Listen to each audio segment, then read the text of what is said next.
Isang ginang patay matapos umanong pagsasaksaki ng akyat-bahay gang sa Bulacan. Bangkay ng lalaki natagpuan sa Maribeles, Bataan. Tanggapan ng Foreign Ministry sa Chile na bulabog matapos makatanggap ng sulat na may nakalagay na anthrax. At $1 million sexual harassment case laban sa aktor na si Steven Seagal, ibinasura ng korte sa Amerika. Magpahuli, tutok na sa unang balita. Ako naman Arnold Gravio kasama si Rhea Santos. Narito na mga pinakasariwang balita sa umagang ito.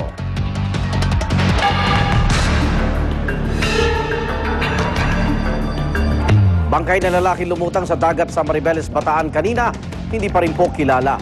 Ang mga tauhan naman ng Coast Guard nasa Bataan pa rin para inspeksyonin ang hinihinalang oil spill sa lugar. Mula sa Bataan, may live report si Dante Perel. Dante.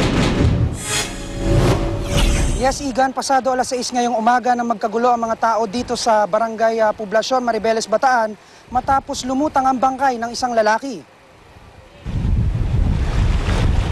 Hinihinalang isa ito sa 20 mangingisdang nawawala dahil sa bagyong Basyang.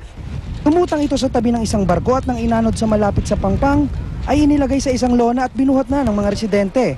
Sa ngayon na hindi pa nakikilala ang biktima, wala itong pagkakakilanlan at wala pang kamag-anak ang nagkiklaim sa bangkay. Tinatayang may taas na 5'9" ng biktima at may kayumangging kulay. Tadtad ito ng mga galo sa katawan na hinihinalang dahil sa paghampas nito sa bato. Sa ngayon ay hinihintay na dumating ang mga otoridad para dalhin ng bangkay sa morgue. Samantala, dumating na ang Coast Guard dito para magsagawa ng inspeksyon sa hinihinalang oil spill dahil sa pagsadsad ng isang barge sa seawall ng port dito sa Maribeles. Pupuntahan natin yung mga na-aground at yung mga nag-sunk na vessel para i-check kung yung mga makinarya ba nila o possible magkaroon ng posibleng oil spill. So yun ang gusto nating iwasan sana na na-aground na sila is madagdagan pa yung problema. Samantala, Igan, ngayon nga lamang ay kinilala na ang biktima ng mga kasamahan niyang mangingisda na nakaligtas. Ang nasawi ay si Apad Capilyad, 22 years old at tubong Samar. Narito ang kanilang panawagan para sa pamilya ng biktima. May yung taga Masbate dyan nakakilala sa kanya. Sana nga pa kay sabi nila sa pamilya niya na wala na siya. At saka yung mga kapamilya dyan sa Baligolf sa may Antipolo. Kung narinig nyo kami dito, sana pumunta kayo rito kasi emergency ito eh. Samantala, Igan, sa aking likuran ay mapapansin nyo na sinisimulan ng ihanda para palutangin itong tumagilid na bangka dahil ayon sa mga residente dito, may nakita raw silang humigit kumulang 6 pang bangkay na natrap sa loob ng bangka. Kaya ang gagawin ng mga otoridad dito ay kakabitan ito ng tali at hahatakin sa pamamagitan nitong barge para makuha ang mga bangkay na naipit. At yan ang unang balita mula rito sa Maribeles, Bataan. Balik sa iyo, Igan. Maraming salamat, Dante Perelio. Nag-uulat live mula sa Bataan.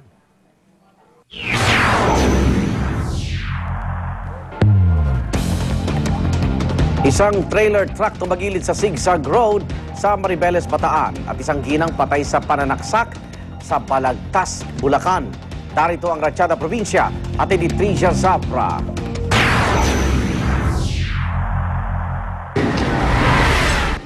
Kalunos-lunos ang sinapit ng ginang na si Luzbel Santos sa kanyang bahay sa Balagtas, Bulacan. Tadtad ng 23 saksak si Santos nang matagpuan sa kanyang kwarto.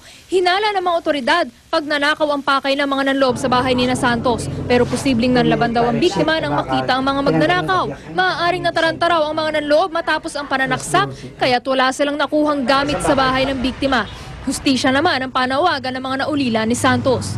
Sana nga yung gumawa nito maging sa atin na sana makonsensya siya sa ginawa niya. Kaya napakabait naman tao yung kanyang pinatay.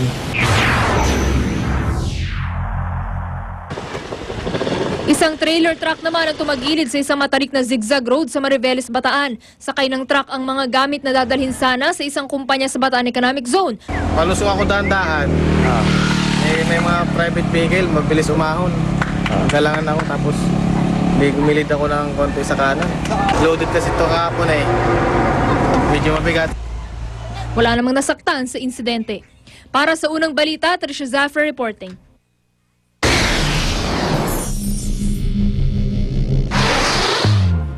UAE-based TV station na Al Arabiya naglabas ng video ng suspect sa pumalyang pambobomba sa Times Square sa New York.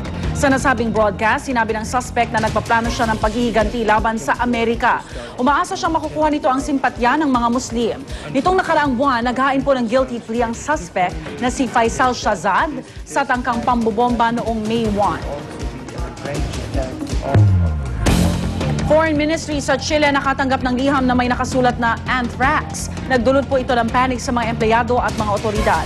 In-evacuate ang lahat ng nagkaroon ng contact sa naturang liham. Isang major security operation din ang idinaos para i-retrieve ang sulat. Dumating po ang envelope sa gusali noong July 9 mula sa Holland. Nakapaloob daw ito sa isang diplomatic bag na July 13 lamang nabuksan. Sinusuri na ng Public Health Institute ang liham, gayon din ang mga taong nakahawak dito.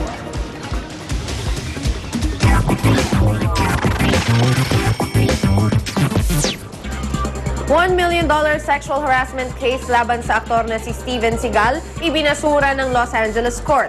Wala pang inilalabas na klarong rason sa pagbabasura nito. Ang former assistant niyang si Kaden Nguyen ang nagsampa ng reklamo. Ayon kay Kaden, palagi siyang hinahawakan sa maselang bahagi ng katawan ng aktor sa kanyang bahay sa Louisiana.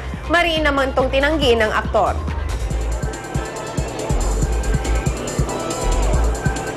Samantala, balik muna tayo kay Rhea. Salamat, Luwan. Para makatanggap ng mga pinakabagong balita via text, i-type lang po ang GMA News Space On at isend sa 4627. At yan po mga unang balita sa umagang ito. Para pa rin sa mga nagbabagang balita, tumutok lamang dito sa GMA.